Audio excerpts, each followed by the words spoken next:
D'abord, je veux m'adresser à toutes les femmes et les hommes qui ont nourri beaucoup d'espoir dans ce bulletin de vote et qui se sont déplacés aujourd'hui. Et on a vu une mobilisation, notamment de la jeunesse, des quartiers populaires qui sont allés voter parce qu'ils ont nourri beaucoup d'espoir dans ce bulletin de vote qui était en mesure de solutionner beaucoup de leurs problèmes quotidiens et de hisser la France à la hauteur des événements.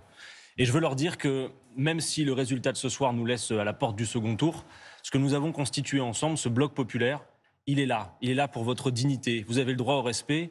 Et je veux vous remercier pour tout ce que nous avons fait ensemble et qu'on va continuer à faire en toute hypothèse.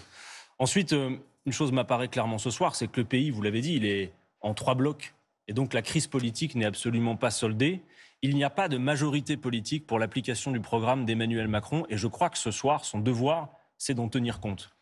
Pour le reste, dire que, évidemment, pour nous, très clairement, nous disons pas une voix, aucune voix ne doit aller à l'extrême droite parce que le peuple n'a rien à y gagner. Pour le reste, ce deuxième tour, il n'est pas très nouveau. C'est la même affiche qu'en 2017. On disait que beaucoup de Français ne la voulaient pas, mais la voilà qui revient. La dernière fois, le peuple français a su quoi faire. Je crois qu'il saura quoi faire cette fois également. Et puis, nous allons organiser une consultation parce qu'on a 320 000 personnes qui ont signé sur la plateforme de campagne Mélenchon2022.fr.